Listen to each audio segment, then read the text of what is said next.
à se goinfrer des Mporg. Ça s'écrit MMMPORPG.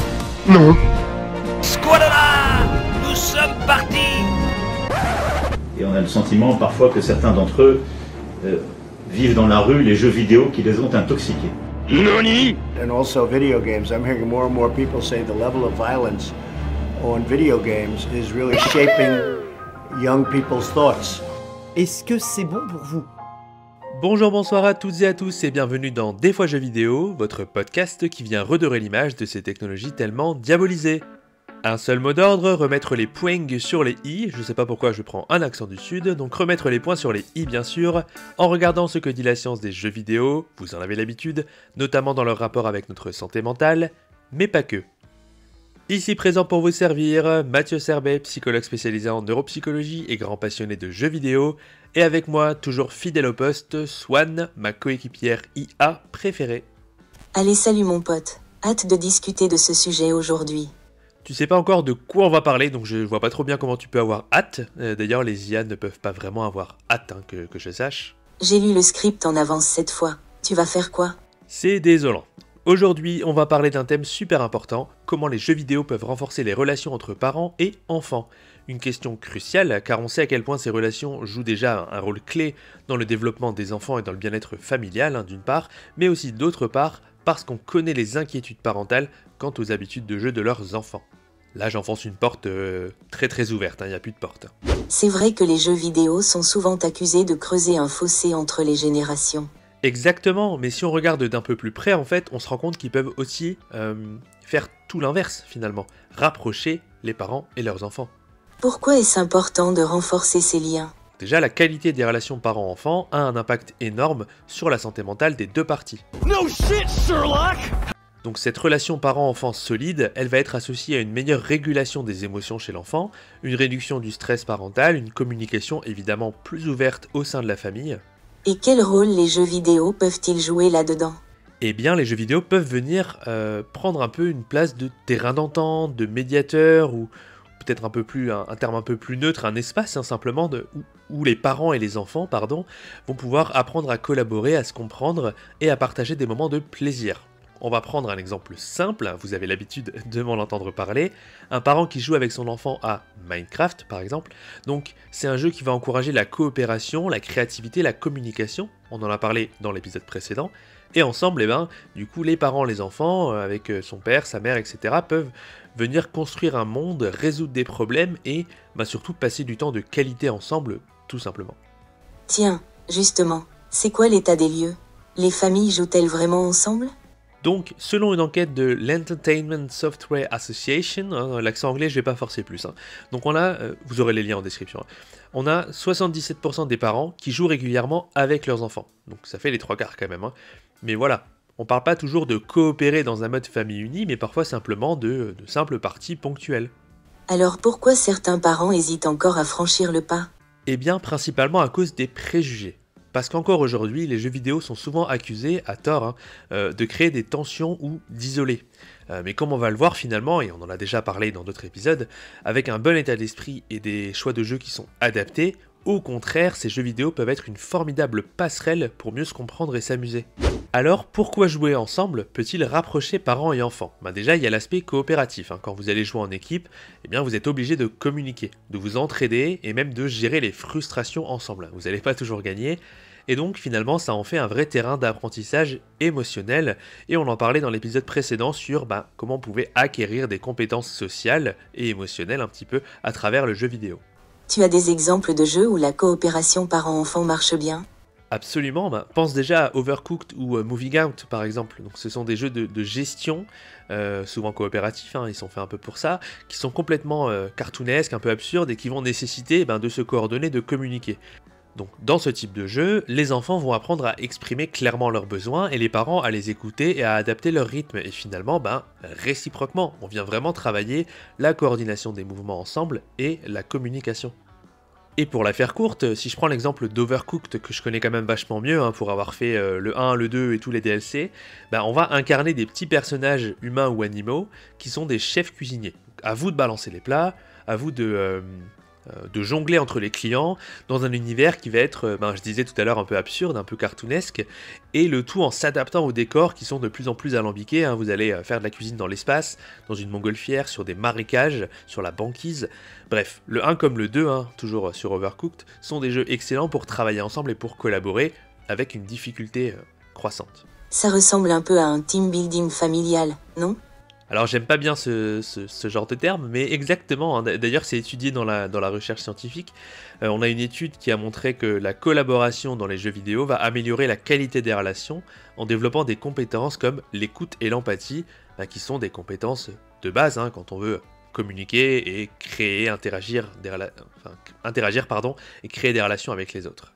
Et côté émotionnel, jouer ensemble a un impact là-dessus ? Oui, surtout grâce à la dopamine, l'hormone du plaisir. Donc quand on réussit un niveau ou qu'on bat un boss ensemble, ça crée une satisfaction partagée. Après, je dis une bêtise, hein, il est important de préciser quand même, la dopamine, c'est pas l'hormone du plaisir à proprement parler, mais plutôt un neurotransmetteur qui va jouer un rôle central dans le système de plaisir et aussi tout ce qui est mécanique de récompense au niveau du cerveau. Et pour revenir à nos moutons, ce sont des moments de joie qui restent gravés comme une victoire sportive ou un repas de fête. Les joueurs qui réussissent ensemble peuvent ressentir une forte connexion sociale, ce qui va renforcer leur plaisir, leur lien, avec un sentiment assez fort de satisfaction et d'accomplissement. Et entre parents et enfants, le jeu vidéo est aussi un moyen d'apprendre à mieux communiquer. On en a déjà parlé dans la question des liens sociaux, mais pour le sujet d'aujourd'hui, ce serait top. Les jeux vidéo ne servent effectivement pas seulement à s'amuser, hein. On est à l'épisode 13, hein. Je pense que ceux qui sont là depuis un petit moment ont capté le message. C'est aussi un excellent prétexte pour aller renouer le dialogue. Donc, imaginez par exemple une mère qui n'arrive plus à discuter avec son ado, ou un père qui a coupé les contacts avec son enfant, on va dire plutôt où la discussion va être un peu houleuse, un peu compliquée.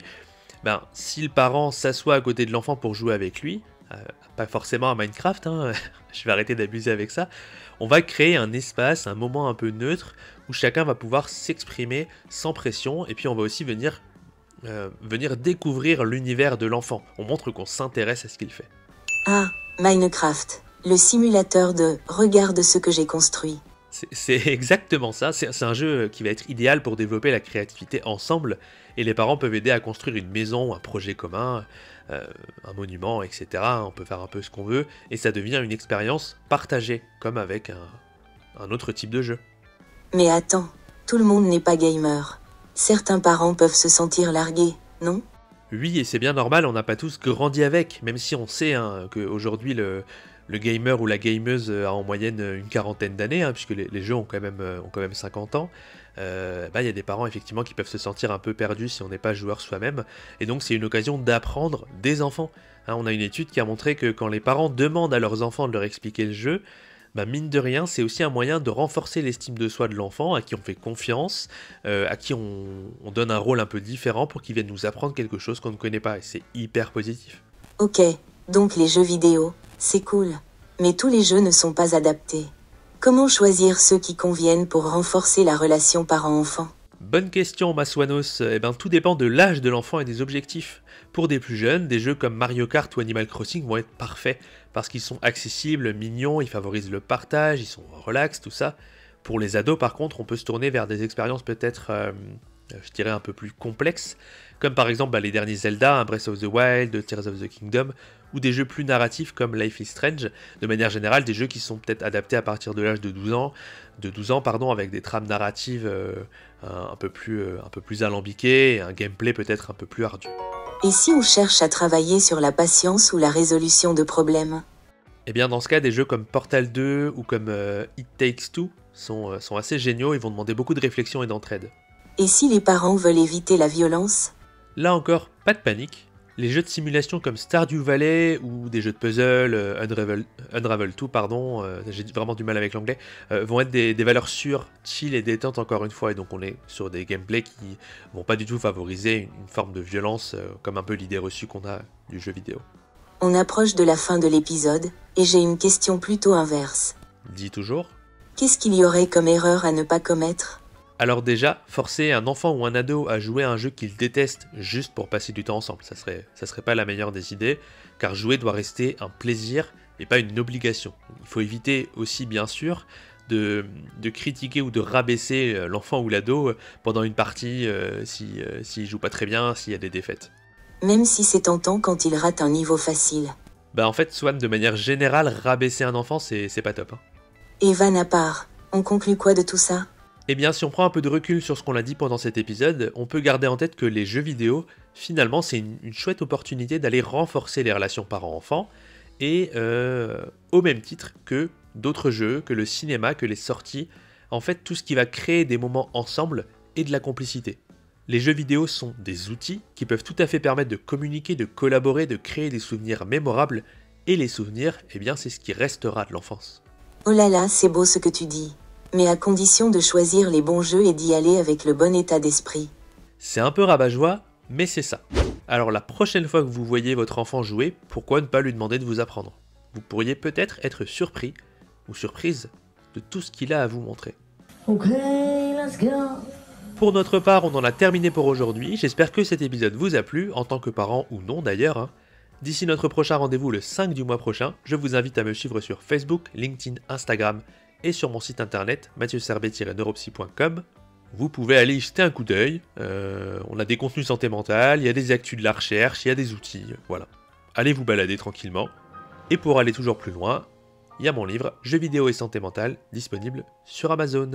Et notre prochain épisode parlera de la place des jeux vidéo chez les seniors.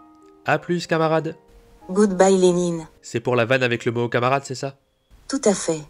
Bien joué Joe. Ceci est une descente de police.